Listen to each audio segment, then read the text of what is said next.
Why is Pakistan expelling Afghan refugees? Afghanistan says the move is illegal. Pakistan insists it's for security reasons.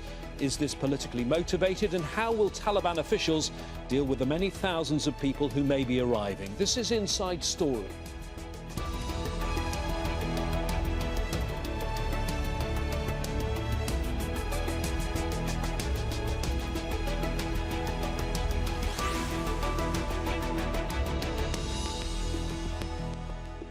Hello there, I'm James Bays. Hundreds of thousands of Afghans are being forced to leave Pakistan as part of a government crackdown.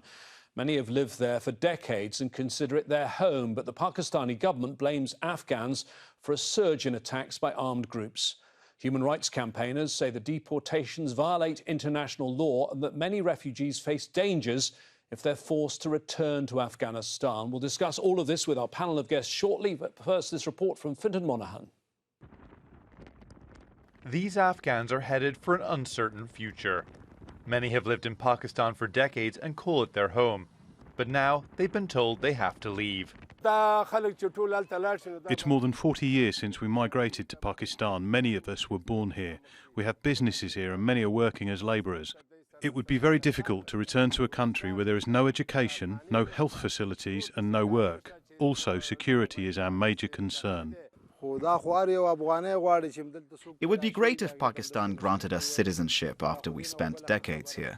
Afghans are peace-loving people. We don't want any conflict or war, as we were made victims of war, and today we are in the middle of nowhere. Around 4 million Afghans live in Pakistan, with nearly half believed to be undocumented. As many as 800,000 fled here after the Taliban took power in 2021. But now the Pakistani government is cracking down.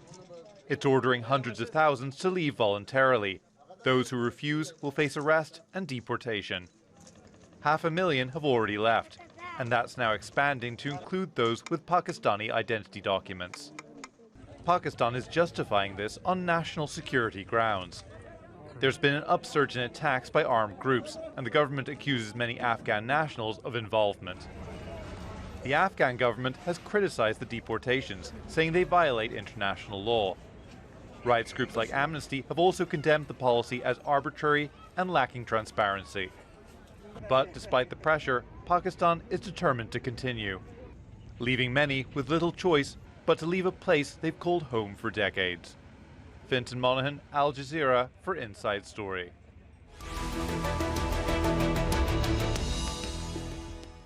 We're going to dive deeper now into Pakistan's plan and its consequences with our panel today.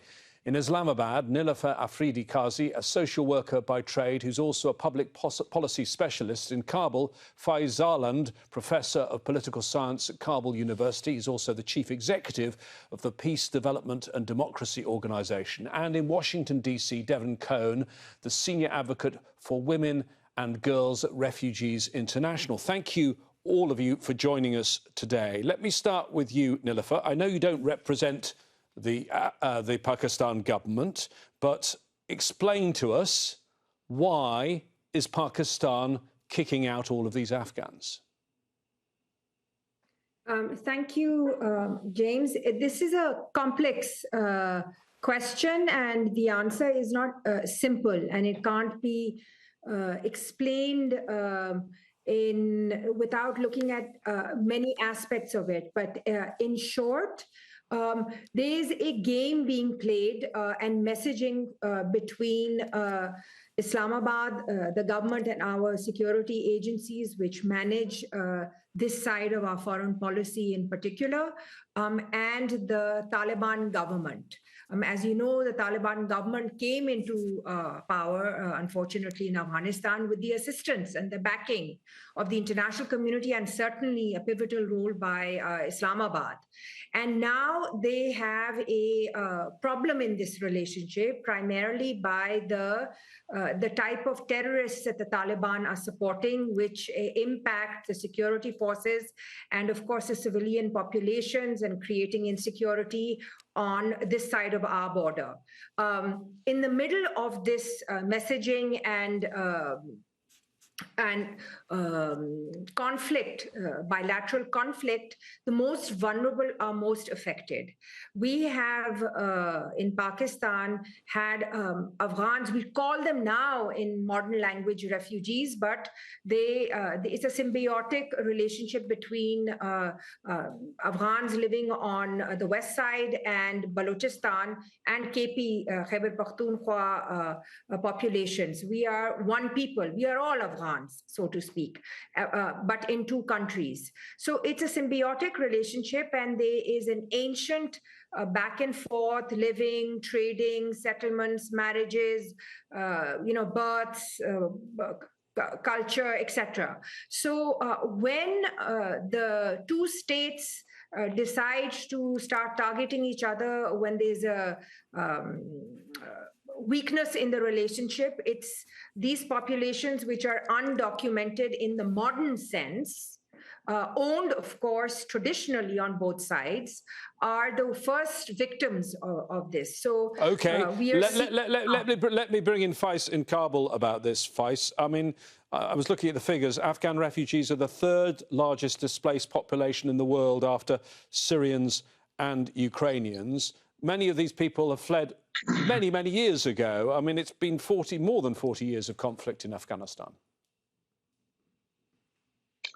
True, James. It's the recent expulsion of Afghan Muhajirin or Afghan refugees from Pakistan.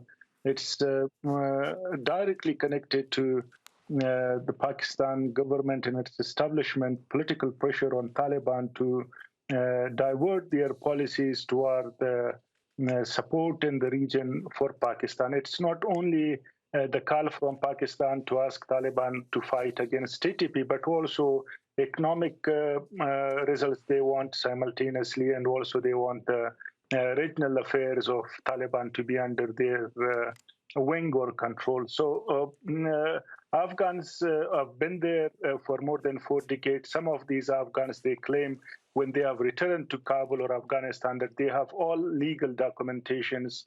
They have their Afghan citizen cards. Some of them are having visas and all those legal documentation. But in spite of all the legal documentation, they have been deported within 24 hours in some of the areas. Secondly, many of these refugees who have been expelled from Pakistan to Afghanistan, they are not living in the close vicinity of the Devon line. Large number of them are living in Punjab or in Karachi and Sindh, where the security situation is far more better than the Pashtun belt or the Devon line vicinity, like Waziristan North and South. So all those claims that connecting or reconnecting the refugee expulsion from Pakistan to the TTP problem, I think those are not evidence-based, and they are false and fake claims. OK, worth just a few things you mentioned there. TTP is the Pakistan Taliban. The Durran line is the de facto border between Afghanistan and Pakistan, just so our viewers are aware. Devon, this started last year, did it not? Phase 1 of this. I'm told it was about 500,000 Afghans were repatriated. They were ones with no papers at all. As I understand it, now it's phase 2, people who had been issued with something called an Afghan citizen card. So these are people that had documents to be in Pakistan, and it seems like Pakistan is now arbitrarily changing the validity of the passes it itself issued. It seems like it's hard luck. We've changed the rules. Would you agree? Well, exactly. I mean, the Pakistan has not signed the International Refugee Convention, so they are a little bit different than other states, but they certainly have given Afghans legal paperwork. Like you said, the Afghan citizen card, which was issued to more than 800,000 people. So more than 800,000 Afghans that have been in Pakistan for many years have this legal right to stay in Pakistan, or so they thought, but now they are being deported or being asked to return. And of those 500,000 that returned last year, some of them were deported, but many of them, were forced to return in the sense that they were told, if you don't return yourselves, we are going to deport you. And as some of the other people have said, people were deported within 24 hours. So Afghans that were in Pakistan for a long time didn't want to be deported without any of their belongings or without any of their family members. So instead, some of them, chose to leave. But we at Refugees International certainly think that is that is being coerced, I would say, to leave rather than having it be a voluntary return to Afghanistan. So certainly, Pakistan has given some legal rights to refugees and to Afghans, but not enough. And those 800,000 people with Afghan citizenship cards, like you said, are the next ones being targeted in this wave of deportations. Nilofer, back to you. This first phase that took place at the end of last year was under an interim government because Pakistan had its elections, turned out to be pretty controversial elections. Now you have a new Prime Minister, Shehbaz Sharif, who's in office, and it's the new government that's instituting phase 2. Is there debate on this in Pakistan? Is it controversial? I'm told there is a case at the Supreme Court. We have something called the permanent powers in Pakistan. So the governments come and go, but certain foreign policy decisions remain in the unelected part, which is the permanent power, and certainly the Afghan policy. The army. You mean the army? Exactly. So they make the decisions vis-a-vis, our relationship with Afghanistan, and it really does not take into consideration what the sentiments as such are. But in this particular case, the sentiment towards the Afghans, for example, amongst the Pashtun population in Pakistan will be very different to those in Punjab and Karachi. So like as one of the panelists from Kabul mentioned that, they had been picked up, many Afghan refugees had been picked up from Punjab and in Sindh. Sindh in particular has a problem, with the Pashtun population, whether they are Afghan or whether they are Pakistani citizens. So it feeds into an existing xenophobia as well, and a fear of being a minority within their own cities and province, Sindh in particular. And in Punjab, anyway, they are so disconnected from anything outside of the Punjab that they pretty much follow the beeline of what the establishment happens to be thinking at that time. So I hope I've answered that question of yours. Okay. So, let me bring in Devon now about the legality of this. As we hear, there's a case in the Pakistan Supreme Court, but under international law, is this legal? You mentioned earlier on the 1951 Refugee Convention. Pakistan is not a signatory to that.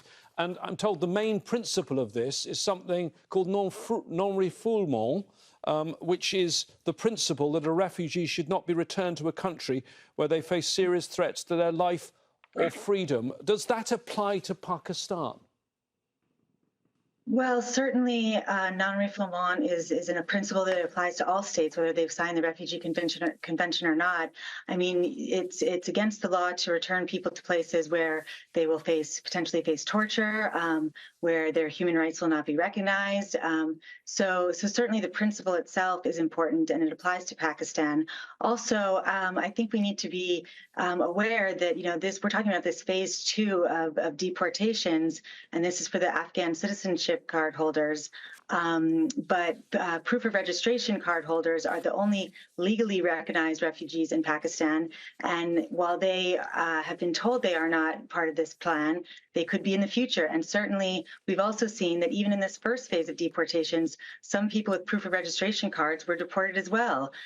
So, police and Pakistani authorities don't necessarily always know the law. They're not, it depends on where they are and who they are as to how they're going to implement. And just to be clear, Devon, the proof of registration card, which is the one that is supposed to at least guarantee you the ability to stay there, that was jointly issued by the government of Pakistan and UNHCR, the UN agency. And I'm told you haven't been able to get one of those for 15 years. They've not issued them. They issued them in 2007 was the last time they issued them. Now, they sometimes give proof of registration cards to children of people who have registration cards, but other than that, they've not issued new proof of registration cards to anyone who's been coming recently. So, for example, we were in Pakistan last year speaking to people who had fled since the Taliban took power and were at, extreme risk, especially for their individual work or identities, and they cannot get a proof of registration card. So certainly anyone after 2021 has not been able to get them. But like you said, since 2007, they have not issued new ones.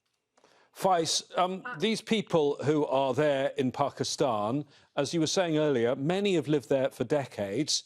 In fact, some of them have lived in Pakistan longer than they've lived in Afghanistan. In fact, it gets worse than that. Some of them were born in Pakistan and don't know Afghanistan at all. Sure.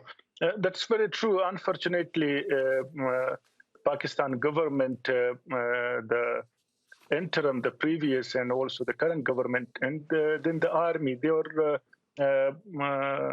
doing all this to Afghans just to distract the public opinion from the failures that they have had in past few years, especially and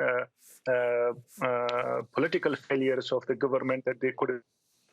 The previous government to complete the term, and then toppling down Imran Khan and his government, and then having the election. The result of the election, as everybody knows, is not the way that the Pakistani nation and the people they were assuming.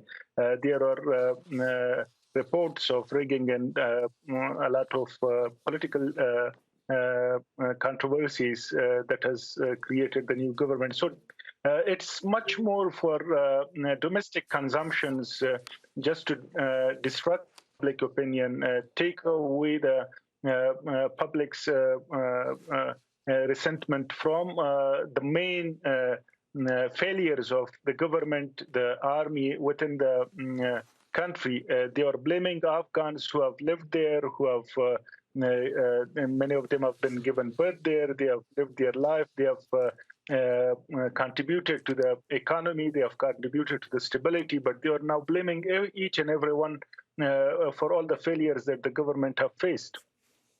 I've been reading through some of the reports from human rights organisations, Nilofer, like Human Rights Watch and Amnesty International. They say, as well as these deportations, there have been all sorts of hostility towards this community, including from the police. Police beatings, night raid, priests demanding bribes, confiscating jewellery, livestock, bulldozing homes. What do you make of those sort of reports? Yes, it is unfortunate. I mean, I'm from a town called Pishin, which was 50% would be Afghan refugees who have settled there for forever.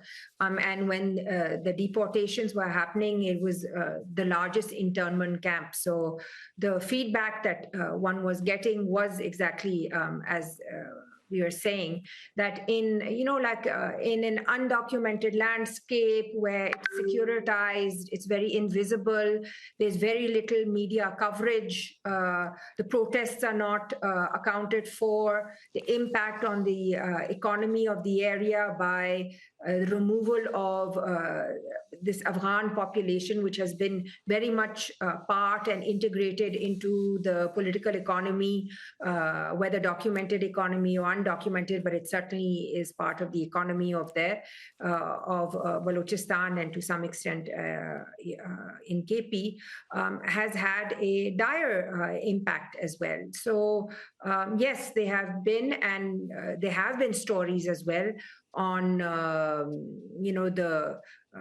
while deporting, these illegal activities by the police and the deporting agencies. Yes. And Faiz, one of the things I'm told is that the Pakistani authorities have limited how much money you can take out of Pakistan to 50,000 Pakistan rupees. That's about $175. So these people, many of whom had money and had businesses in some cases, are arriving in Afghanistan destitute. And as we've heard, very poor economic situations in Pakistan, but it's worse on your side of the border, is it not? That's very true. That's very panicking. When they return to Afghanistan, they return to a desert or to a country which is not recognized politically, which is under this economic sanction, which doesn't have a legitimate government yet, which is banning the government, the de facto authorities here, banning the girls' school, women participation. So they are facing like a nightmare. They are pushed to a border, to an area where they don't see any future. That's why many of these people, many of these Afghans, they have gotten refuge in Pakistan and Iran in the past 2.5 years, and millions of them have gotten refuge in past 3 or 4 decades of destruction, war, and catastrophe. So it's very much not been expected from a country, a neighboring country, which is established based on the call of Islam and Muslim unity, and a country which has given support to Afghans during occupation, during invasions, and being part of Afghanistan as a regional collaborator, a regional supporter. But in the past 2.5 years, Pakistan has been considered more as an enemy by these Afghans who have lived there for decades, who have invested their lives, their education, their minds and money in Afghanistan and Pakistan. Given that, Devon, some of these, I think the figures I could find, about 600,000 arrived in the immediate aftermath of the Taliban takeover in August 2021. Some of these people are people like human rights defenders, like journalists, like people who worked for the United States, worked for NATO, people who were in the Afghan security forces. How worried are you about these people going back and the risks that they might face? I mean, are they returning some of them to a death sentence? Well, yes, we're incredibly worried, which is why we think these deportations, and not to mention what the other panelists said about people having lived in Pakistan for decades and making their lives there, there are people that newly arrived to Pakistan that left Afghanistan because the Taliban took over and because they were individually targeted by the Taliban, and they will be upon return.